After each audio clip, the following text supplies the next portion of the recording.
യഥോധർമ്മ സ്തോ ജയ. ഭക്തസജ്ജനങ്ങളെ പ്രണാമം.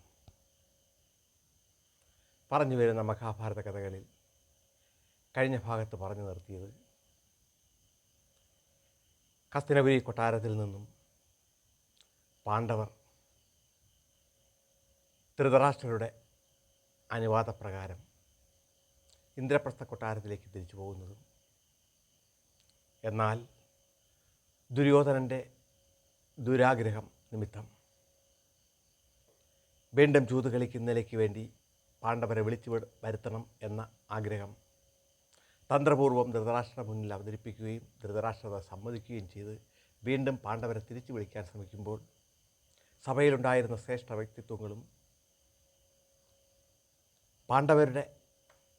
കൗരവരുടെ മാതാവ് തന്നെയായ ഗാന്ധാരിയും ധൃതരാഷ്ട്ര വേണ്ടുന്ന വണ്ണം ഉപദേശിച്ചിട്ടും അതൊന്നും മുഖവിലക്കെടുക്കാതെ ഒരു പ്രതിഗാമിയെ പാണ്ഡവരെ തിരിച്ചു കൊണ്ടുവരുന്നതിലേക്ക് വേണ്ടി പറഞ്ഞയക്കുന്നതുമായ ഭാഗമാണ് പറഞ്ഞു നിർത്തിയത്. ദുര്യോധനൻ്റെ ഇഷ്ടക്കാരനായ ആ പ്രതിഗാമി വളരെ വേഗത്തിൽ തന്നെ സഞ്ചരിച്ച് പാണ്ഡവർ ഇന്ദ്രപ്രസ്ഥത്തിലെത്തുന്നതിന് മുമ്പ് തന്നെ യുധിഷ്ഠിരനെ കാണുകയും ധൃതരാഷ്ട്ര മഹാരാജാവ് വീണ്ടും ചൂത് കളിക്കുന്നതിലേക്ക് വേണ്ടി ക്ഷണിച്ചിരിക്കുകയാണ് എന്ന വിവരവും അതിന് വച്ചിരിക്കുന്ന വ്യവസ്ഥകളും യുധിഷ്ഠിരനെ അറിയിക്കുകയും ഇത് കേട്ട് ഞെട്ടിയ യുധിഷ്ഠിരൻ വീണ്ടും തങ്ങളെ ചൂതിനാണല്ലോ വല്യച്ഛൻ ക്ഷണിച്ചിരിക്കുന്നത് എന്നോർത്ത് വിധിയെ തടുക്കുന്നതിൽ ആർക്കും കഴിയില്ല. ആയതിനാൽ ഈ സമയം വളരെ ദുർഘടമായ രീതിയിൽ നാം മുന്നോട്ട് പോകേണ്ടതിനാലായിരിക്കാം ഇത്തരം അനുഭവങ്ങൾ വീണ്ടും ഉണ്ടാകുന്നത്. ഒരു കാരണവശാലും സ്വർണ്ണമയമായി ഒരു മാൻ ജനിക്കുന്നില്ല എന്നറിയാമായിരുന്ന സാക്ഷാൽ വിഷ്ണു ഭഗവാൻ തന്നെയായ ശ്രീരാമൻ പോലും സീതാദേവിയുടെ പ്രകാരം മാനിൻ്റെ പിറകെ പോകുന്നത് സംഭവിക്കാനുള്ളത് മാറ്റി നിർത്താൻ കഴിയുന്നില്ല എന്നതിൻ്റെ സത്യാവസ്ഥ കൊണ്ടാണ്. അതേപോലെ ഈ വ്യവസ്ഥകൾ പ്രകാരം നാം കാട്ടിൽ പോകാൻ വിധിയുണ്ടായിരിക്കാം. അതുകൊണ്ടാണ് ദുര്യോധനൻ്റെ ആഗ്രഹപ്രകാരം വല്യച്ഛന് വീണ്ടും ഈ ദുർബുദ്ധി തോന്നി നമ്മളെ തിരിച്ചു വിളിക്കുന്നത് എന്ന് യുധിഷ്ഠിരന് തോന്നുകയും യുധിഷ്ഠിരൻ സ്വസഹോദരങ്ങളായ പാണ്ഡവരോട് നാം എന്താണ് ചെയ്യേണ്ടത് എന്ന് ആലോചിക്കുകയും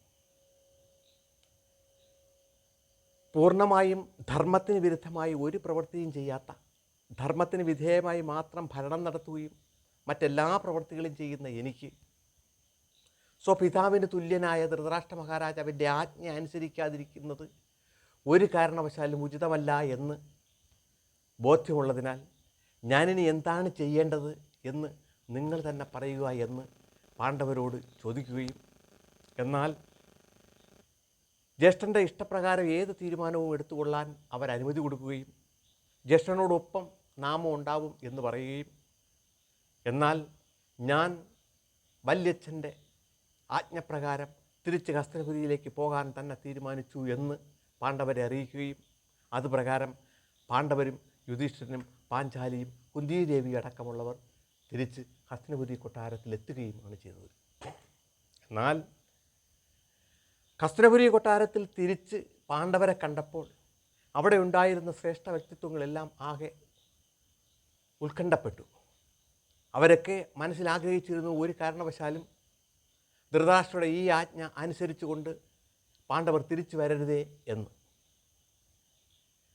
എന്നാൽ അതിൽ ശ്രേഷ്ഠനായ ചില വ്യക്തിത്വങ്ങൾക്കറിയാമായിരുന്നു ധർമ്മനിഷ്ഠനായ, ധർമ്മത്തിൽ നിന്ന് വ്യതിചലിക്കാത്ത നീതിമാനായ ധർമ്മപുത്രർ, അതായത് യുധിഷ്ഠിരൻ തിരിച്ചു വരിക തന്നെ ചെയ്യും എന്ന്. എങ്കിലും അവരാഗ്രഹിച്ചു പോയതാണ് വരരുതേ എന്ന്. പാണ്ഡവർ തിരിച്ച് എത്തിയ ഉടൻ തന്നെ വീണ്ടും ശകുനി അടുത്തെത്തുകയും ചൂതിന് വേണ്ടുന്ന ഒരുക്കങ്ങളെല്ലാം ഒരുക്കി വച്ചിരിക്കുകയാണ്. കഴിഞ്ഞ പ്രാവശ്യം ചൂതിൽ അങ്ങ് തോറ്റുവെങ്കിലും അങ്ങേക്ക് നഷ്ടപ്പെട്ടതെല്ലാം മഹാരാജാവ് തിരിച്ചു നൽകിയല്ലോ. ഇപ്പോൾ ഒരു തവണ മാത്രം നമ്മൾ കളിച്ചാൽ മതി. ഒരു വ്യവസ്ഥ മാത്രമേ ഉള്ളൂ. ആര് തോക്കുന്നുവോ അവർ 12 വർഷം വനവാസം അനുഷ്ഠിക്കുകയും 1 വർഷത്തെ അജ്ഞാതവാസവും നടത്തണം. അത് കഴിഞ്ഞ് തിരിച്ചു വന്ന് നിലവിലുള്ള രാജ്യങ്ങൾ ഭരിച്ച് മുന്നോട്ട് പോയിക്കൊള്ളാം എന്ന് പറഞ്ഞ സമയത്ത് ആ സഭയിലുണ്ടായിരുന്ന പലരും വിളിച്ചു പറഞ്ഞു, വേണ്ട, ഇനിയും ഒരു ചൂത് ഇവിടെ നടത്തരുത് എന്ന്. പക്ഷേ അതൊന്നും കേൾക്കാൻ ധർമ്മനിഷ്ഠനായ ധർമ്മപുത്രർക്ക് കഴിഞ്ഞില്ല.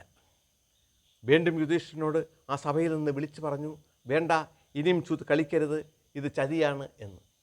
എന്നാൽ യുധിഷ്ഠിരൻ അവരോട് മറുപടി പറഞ്ഞു, എൻ്റെ പ്രിയപ്പെട്ട ശ്രേഷ്ഠ വ്യക്തിത്വങ്ങളെ, നിങ്ങളൊരു കാര്യം മനസ്സിലാക്കുക. ധർമ്മം എൻ്റെ ജീവിതചര്യയാണ്. ഒരു കാരണവശാലും അധർമ്മത്തിന് ഞാൻ വിധേയനായി ജീവിക്കാൻ ആഗ്രഹിക്കുന്നില്ല. അധർമ്മ വഴിയിലൂടെ ജീവിക്കുന്നതിനേക്കാൾ ജീവിതം തന്നെ നഷ്ടപ്പെടുത്തുകയാണ് ഉത്തമമെന്ന് ഞാൻ വിശ്വസിക്കുന്നു. ആയതിനാൽ എൻ്റെ പിതാവിന് തുല്യനായ പിതൃജ്യേഷ്ഠനായ മഹാരാജാവ് ആജ്ഞ തന്നിരിക്കുന്നതിന് പ്രകാരം എനിക്കിത് ചെയ്തേ പറ്റൂ. ഇനി ഞാനിതിന് വ്യതിചലിക്കണമെങ്കിൽ അദ്ദേഹം തന്നെ, വേണ്ട, ഇനി ചൂത് കളിക്കേണ്ട യുധിഷ്ഠിര, നീ പൊയ്ക്കൊള്ളുക എന്ന് പറയുക. ഇല്ലെങ്കിൽ ഞാൻ കളിക്കുക തന്നെ ചെയ്യും എന്ന് ആ സദസ്യരെ അറിയിക്കുകയും സമയം എല്ലാവരും നിശബ്ദമായിരുന്നു. കാരണം ധൃതരാഷ്ട്രർ ഏതെങ്കിലും വിധത്തിൽ ഈ കളിയെ തടസ്സപ്പെടുത്തും എന്ന് അവരാഗ്രഹിച്ചു. എന്നാൽ അത് സംഭവിച്ചില്ല. മൗനിയായിരിക്കുന്ന ധൃതരാഷ്ട്രരെ കണ്ടിട്ട് യുധിഷ്ഠിരൻ ശകുനിയോട് പറഞ്ഞു, നമുക്ക് കളി തുടങ്ങാം എന്ന്. കളി തുടങ്ങി. കളിയെക്കുറിച്ച് കൂടുതലൊന്നും വിവരിക്കേണ്ട കാര്യമില്ല. കള്ളച്ചൂതിലൂടെ ശകുനി യുധിഷ്ഠിരനെ തോൽപ്പിക്കുക തന്നെ ചെയ്തു.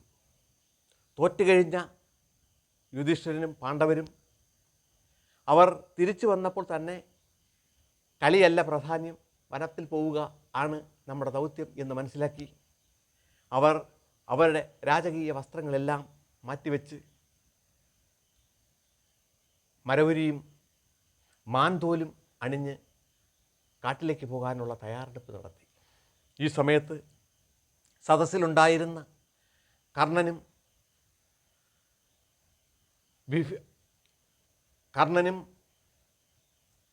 ദുര്യോധന അനുജനായ ദുശാസനുമൊക്കെ പാണ്ഡവരെ ശരിയാവണ്ണം ഇങ്ങനെ പരിഹസിച്ചുകൊണ്ടേയിരുന്നു. ദുര്യോധനൻ കാട്ടിൽ പാണ്ഡവരെങ്ങനെ നടക്കും എന്നതിനെക്കുറിച്ച് ആക്ഷൻ കാണിച്ച് പരിഹസിക്കുന്ന സമയത്ത് വീണ്ടും ഭീമസേനന് പെട്ടെന്ന് കോപമുണ്ടാവുകയും, ദുര്യോധന, നിന്നെ എൻ്റെ ഗത കൊണ്ട് അടിച്ച് തകർത്ത് ഞാൻ കൊന്നിരിക്കും, ഇത് സത്യം എന്ന് വീണ്ടും പറയുകയും, അതേപോലെ ദുശാസനൻ്റെ മാറിലെ ചോര മൃഗരാജൻ എന്നതുപോലെ ഞാൻ പാനം ചെയ്യും എന്ന് ഭീമസേനൻ ആ സമയത്ത് പ്രതിജ്ഞ ചെയ്യുകയും, ഇത് കേട്ട് നിന്ന അർജുനൻ തിരിഞ്ഞ് കർണൻ്റെ മുഖത്ത് നോക്കി, കർണ, നീ വിജയിച്ചു എന്ന ഭാവത്തിൽ നമ്മൾ പരാജയപ്പെട്ടു എന്ന് നീ വിശ്വസിച്ച് നിൽക്കുകയാണ്. ഇതിനെല്ലാത്തിനും ധാർത്തരാഷ്ട്രന്മാരെ ഉപദേശിക്കുന്നത് നീയാണ് എന്ന സത്യം എനിക്കറിയാം. നീ ഒരു കാര്യം മനസ്സിലാക്കിക്കോ, നിന്നെ ഞാൻ നിഗ്രഹിച്ചിരിക്കും. സൂര്യൻ ഉദിക്കാതിരുന്നാലും ചന്ദ്രൻ ഒരിക്കലും പ്രകാശം ഉണ്ടായിരിക്കുന്നത് സംഭവിച്ചാലും എൻ്റെ ഈ പ്രതിജ്ഞയ്ക്ക് കോട്ടം വരികയില്ല. കർണ, നിന്നെ ഞാൻ നിഗ്രഹിച്ചിരിക്കും എന്ന് അർജുനൻ പ്രതിജ്ഞ ചെയ്യുകയും, ഇത് കേട്ട് നിൽക്കുകയായിരുന്ന സഹദേവൻ ശകുനിയെ നോക്കി, കള്ളച്ചൂതാടുന്ന കള്ളശകുനി, നമ്മളെ തോൽപ്പിച്ചു എന്ന് നീ വിശ്വസിക്കുന്നുവെങ്കിൽ തോറ്റിട്ടില്ല. വിജയിയായി തന്നെ നമ്മൾ തിരിച്ചു വരികയും വിജയിക്കുകയും ചെയ്യും. നിൻ്റെ അന്ത്യം എൻ്റെ കയ്യിലൂടെ ആയിരിക്കും എന്ന് സഹദേവൻ പ്രതിജ്ഞ ചെയ്യുകയും, ഈ സമയത്ത് പുരുഷവ്യാഘ്രം തന്നെയായ നകുലൻ, ദുര്യോധന, നിൻ്റെ അനുജന്മാരായ 100 ധാർത്തരാഷ്ട്രന്മാരെയും നാം നിഗ്രഹിച്ചിരിക്കും ഇത് സത്യം എന്ന് പ്രതിജ്ഞ ചെയ്യുകയും ചെയ്തു. അങ്ങനെ പ്രതിജ്ഞ ഓരോരുത്തരായി തുടരുന്ന സമയത്ത് ഇനിയും കാത്തു നിൽക്കാതെ അവർ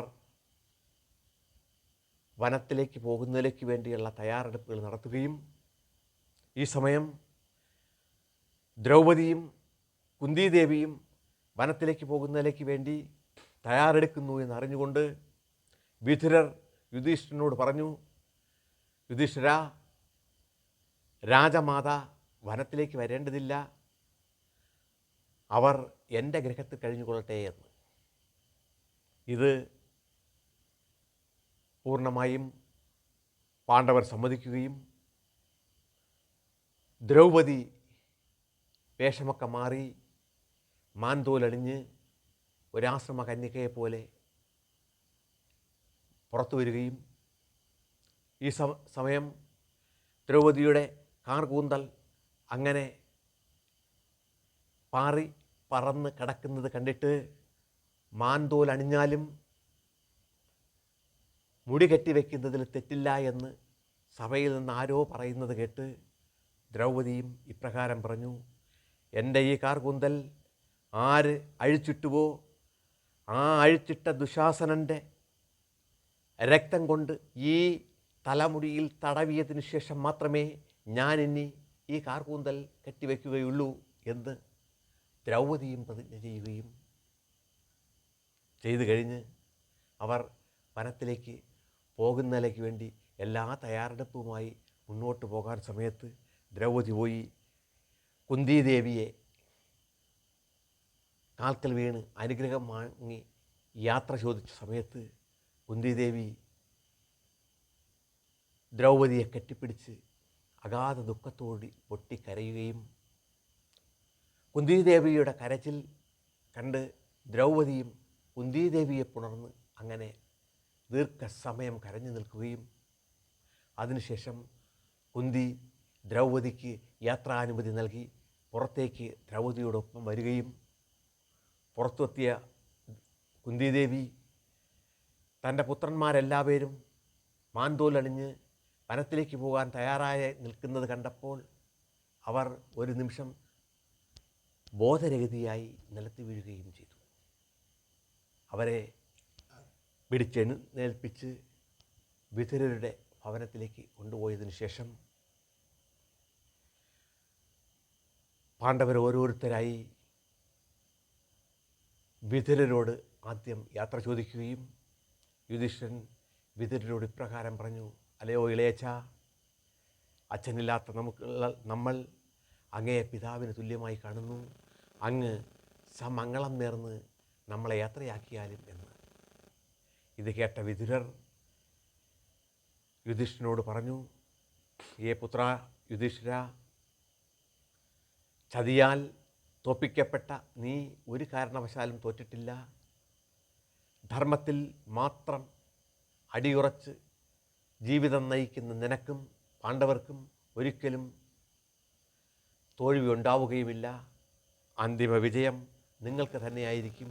തൽക്കാലം സന്തോഷമായി നിങ്ങൾ പോയിട്ട് വരിക എന്ന് അനുഗ്രഹിക്കുകയും പാണ്ഡവർ ഓരോരുത്തരും വിതുരരോട് യാത്ര ചോദിച്ചതിന് ശേഷം പിതാമഹനായ ഭീഷ്മരോടും ഗുരുവര്യനായ ദ്രോണരോടും കൃപരോടും ശ്രേഷ്ഠ വ്യക്തിത്വങ്ങളെല്ലാവരോടും യാത്ര ചോദിച്ച് അങ്ങനെ പാണ്ഡവരും ദ്രൗപദിയും വനത്തിലേക്ക് പോകുന്നതിലേക്ക് വേണ്ടി യാത്രയായി. ഈ സമയം അവരുടെ യാത്ര തുടങ്ങിയ സമയത്ത് പാണ്ഡവരോട് ഞാൻ അനീതി പ്രവർത്തിച്ചു എന്ന് ബോധ്യമായ ധൃതരാഷ്ട്രർ ആകെ വ്യസനത്തിലാവുകയും തനിക്ക് സമാധാനം കിട്ടുന്നതിലേക്ക് വേണ്ടി എന്തെങ്കിലും ഒക്കെ ഉപദേശിക്കാൻ വിതുരരുടെ അടുത്തേക്ക് വിളിക്കുകയും അങ്ങനെ ധൃതരാഷ്ട്രരുടെ അടുത്ത് വന്ന് വിതുരർ സംസാരിക്കാൻ തുടങ്ങുന്ന സമയത്ത് അന്തരീക്ഷത്തിൽ നിന്ന് നാരായണ നാരായണ എന്ന ശബ്ദം കേൾക്കുകയും ഈ നാരായണ ശബ്ദം എവിടെ നിന്നാണ് വരുന്നത് എന്ന് സഭയിലിരുന്നവർ ശ്രദ്ധിച്ചപ്പോൾ അത് നാരദ മഹർഷിയുടെ ശബ്ദമാണെന്ന് ബോധ്യമാവുകയും നിമിഷം കൊണ്ട് സഭയിലെത്തിച്ചേർന്ന ദേവർഷി നാരദനെ പെട്ടെന്ന് ആനയിച്ചിരുത്തുന്നതിലേക്ക് വേണ്ടി ധൃതരാഷ്ട്രർ മറ്റുള്ളവർക്ക് നിർദ്ദേശം കൊടുത്തുവെങ്കിലും വളരെ ദേഷ്യത്തിൽ അവിടെ എത്തിയ നാരദ മഹർഷി, നിങ്ങളുടെ ആതിഥ്യം സ്വീകരിക്കുന്നതിലേക്ക് വേണ്ടി എത്തിയവനല്ല ഞാനിപ്പോഴെന്നും നിങ്ങളെ ഒരു വിവരം അറിയിക്കുക മാത്രമാണ് എൻ്റെ ഉദ്ദേശമെന്നും പറഞ്ഞിട്ട് ധൃതരാഷ്ട്ര മഹാരാജാവിനെ നോക്കി ഇപ്രകാരം പറഞ്ഞു, മഹാരാജാവേ, അങ്ങയ്ക്ക് കണ്ണുകൾ കാണില്ല എന്നത് സത്യമാണ്. പക്ഷേ അങ്ങയ്ക്ക് കാതുകൾ കേൾക്കാം. അങ്ങയുടെ ഉൾക്കണ്ണ് പൂർണ്ണമായും കാണുന്നുമുണ്ട്. അങ്ങ് ഒരു കാരണവശാലും അനുവർത്തിക്കാൻ പാടില്ലാത്ത അധർമ്മം ഇപ്പോൾ പ്രവർത്തിച്ചിരിക്കുകയാണ്. സ്വപുത്രന്മാർക്ക് വേണ്ടി അനുജപുത്രന്മാരോട് അനീതി പ്രവർത്തിച്ച് അങ്ങ് ഇതിൻ്റെ ദുർഫലം അനുഭവിക്കാൻ അധിക നാളുകളില്ല. ഇന്നേക്ക് 14 വർഷങ്ങൾക്ക് ശേഷം അങ്ങയുടെ 100 പുത്രന്മാരെയും മരണപ്പെടും എന്നത് സത്യമാണ്. അതിന് കാരണം അങ്ങയുടെ മൂത്ത പുത്രനായ ദുര്യോധനൻ്റെ ദുർപ്രവർത്തികൾ നിമിത്തം അങ്ങയുടെ മറ്റു പുത്രന്മാരെ എല്ലാവരെയും നിഗ്രഹിക്കുന്നത് ഭീമനും അർജുനനുമായിരിക്കും.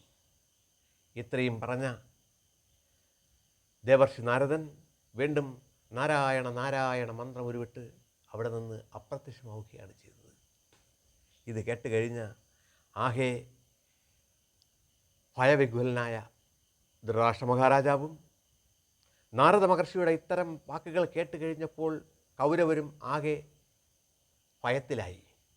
ദുര്യോധനൻ തൻ്റെ തീരുമാനങ്ങളെല്ലാം തൻ്റെ ആഗ്രഹങ്ങളെല്ലാം ഇപ്പോൾ നടത്തിയെടുത്തു. എങ്കിലും 14 വർഷം 12-13 വർഷങ്ങൾക്ക് ശേഷം തിരിച്ചു വരുന്ന പാണ്ഡവരെ ജയിക്കുന്നതിലേക്ക് വേണ്ടിയുള്ള എല്ലാ തയ്യാറെടുപ്പുകളും എനിക്കെടുത്ത് അപരരായി തിരിച്ചു വരുന്ന അവരെ ജയിക്കാമെന്നുള്ള ആഗ്രഹമായിരുന്നു ദുര്യോധനൻ്റെ ഉള്ളിലുണ്ടായിരുന്നത്. എങ്കിൽ ദേവർഷി നാരദൻ്റെ വാക്കുകൾ ഒരിക്കലും വിഫലമാവുകയില്ല എന്നറിയാവുന്ന ദുര്യോധനൻ തൻ്റെ ആഗ്രഹങ്ങൾ അല്പനാളത്തേക്ക് മാത്രമേ ഉള്ളൂ എന്ന് മനസ്സിലാക്കി ദുഃഖം പൂണ്ട് ഉടൻ ദ്രോണരുടെ മുമ്പിൽ അഭയം പ്രാപിച്ചു. അലയോ ഗുരുവര്യനായ ദ്രോണാചാര്യരെ, അങ്ങാണ് നമ്മുടെ എല്ലാവരെയും ഗുരുവെങ്കിലും അങ്ങേക്കറിയാവുന്ന സർവ്വവിദ്യകളും പഠിപ്പിച്ച് ഏറ്റവും പ്രബലനായ വില്ലാളിയാക്കിയത് അർജുനെയാണ്. ആ അർജുനെ നേരിടുന്ന നിലയ്ക്ക് അങ്ങയ്ക്ക് മാത്രമേ കഴിയൂ. അങ്ങ് നമ്മളെ രക്ഷിച്ചാലും തിരിച്ചു വരുന്ന പാണ്ഡവരിൽ നിന്ന് നമ്മളെ രക്ഷിക്കാനുള്ള ചുമതല ഞാൻ അങ്ങയെ ഏൽപ്പിക്കുന്നു. എനിക്ക് ലഭിച്ച എല്ലാ സമ്പത്തുകളും അങ്ങയുടെ കാൽക്കൽ വയ്ക്കുന്നു. നമ്മളെ സംരക്ഷിച്ചാലുമെന്ന്. ഇത് കേട്ട ദ്രോണാചാര്യർ ദുര്യോധനോടും സഭയോടുമായി പറഞ്ഞു, അല്ലയോ ദുര്യോധന, എനിക്ക് ധാർതരാഷ്ട്രന്മാരും പാണ്ഡവരും തുല്യരാണ്. കാരണം രണ്ടുപേരുടെയും ഗുരു ഞാനാണ്. എങ്കിലും എൻ്റെ കാൽക്കൽ അഭയം പ്രാപിച്ച നിന്നെയും ധാർതരാഷ്ട്രന്മാരെയും കൈവിടുവാൻ എനിക്ക് മനസ്സില്ല. ഞാൻ അതുകൊണ്ട് നിങ്ങളെ സംരക്ഷിക്കാൻ പരമാവധി ശ്രമിക്കാം. എങ്കിലും എന്നെ നിഗ്രഹിക്കുന്നതിലേക്ക് വേണ്ടിയാണ് ദ്രുപദൻ്റെ പുത്രൻ ജനിച്ചിരിക്കുന്നത്. അവൻ ഇന്ന് പാണ്ഡവരുടെ സോലനുമാണ്. അപ്പോൾ നിനക്ക് തീരുമാനിക്കാവുന്നതല്ലേ ഉള്ളൂ ഇന്നേക്ക് 14 വർഷങ്ങൾക്ക് ശേഷം ഉള്ള നമ്മുടെ അവസ്ഥ എന്താണ് എന്ന്. ഞാനൊരു കാര്യം നിങ്ങളോട് പറയാം. 14 വർഷങ്ങളോട് മാത്രമേ നമ്മുടെയൊക്കെ ആയുസ് നിലനിൽക്കുന്നുള്ളൂ. ആയതിനാൽ നീ ധർമ്മം ചെയ്യുക, ധർമ്മപ്രവർത്തികൾ ചെയ്യുക, ദാനങ്ങൾ ചെയ്യുക, യാഗങ്ങൾ ചെയ്യുക, പരമാവധി ഈശ്വര സംപ്രീതി വരുത്തുക എന്ന് ദ്രോണൻ ധാർതരാഷ്ട്രരെ, പ്രധാനമായി ദുര്യോധനെ ഉപദേശിക്കുകയും ചെയ്തു. അങ്ങനെ പ്രിയ സജ്ജനങ്ങളെ, ഈ ഭാഗം ഇവിടെ പൂർത്തിയാകുന്നു. അടുത്ത ഭാഗത്ത് സഭാപർവം എന്ന മഹാഭാരതത്തിലെ ഈ ഒരു പർവവും ഇവിടെ തീരുകയാണ്. വനപർവം അടുത്ത ഭാഗത്ത് ആരംഭിക്കുകയാണ്.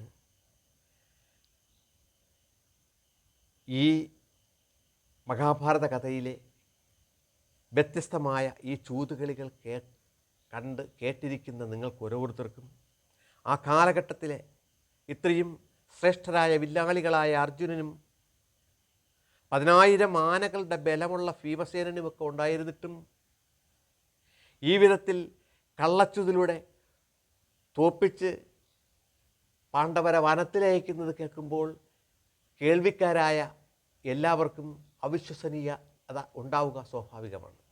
പക്ഷേ ഒരു കാര്യം നിങ്ങൾ ഓർക്കുക, ഈ കാലഘട്ടമല്ല ആ കാലഘട്ടം. ദ്വാപരയുഗത്തിൻ്റെ അവസാന കാലഘട്ടത്തിൽ ഇത്തരം ഒരു കഥ ഉണ്ടാവുന്നത് ഒരു കാരണവശാലും മനുഷ്യരല്ലാത്ത ദേവപുത്രന്മാരായ അർജുനന്മാർ ജനിക്കുന്നതും ഭഗവാൻ മഹാവിഷ്ണു ദ്വാപരയുഗത്തിൻ്റെ യുഗ അന്ത്യത്തിൽ പൂർണ്ണ അവതാരമായി കൃഷ്ണനായി ജനിച്ച ആ കാലഘട്ടത്തിലാണ്. ആ കാലഘട്ടം 4 യുഗങ്ങളിലും ഏറ്റവും കഷ്ടത നിറഞ്ഞ കലിയുഗത്തിൻ്റെ ആവിർഭാവത്തിൽ കലിയുഗവാസികൾക്ക് ബോധ്യമാക്കി കൊടുക്കുന്ന ഒരു കഥ ഉണ്ടാകുന്നതിലേക്ക് വേണ്ടിയാണ്. മഹാഭാരത കഥ ഉണ്ടാകുന്നത് ഇത്തരം ചൂതുകളിയും മഹാഭാരത യുദ്ധവും ഒക്കെ നടക്കുന്നത് കൊണ്ടാണ്. പല യുഗങ്ങളിലും അനേക ശ്രേഷ്ഠമായ രാജാക്കന്മാരും ഈ ഭാരതദേശം ഭരിച്ചിരുന്നു.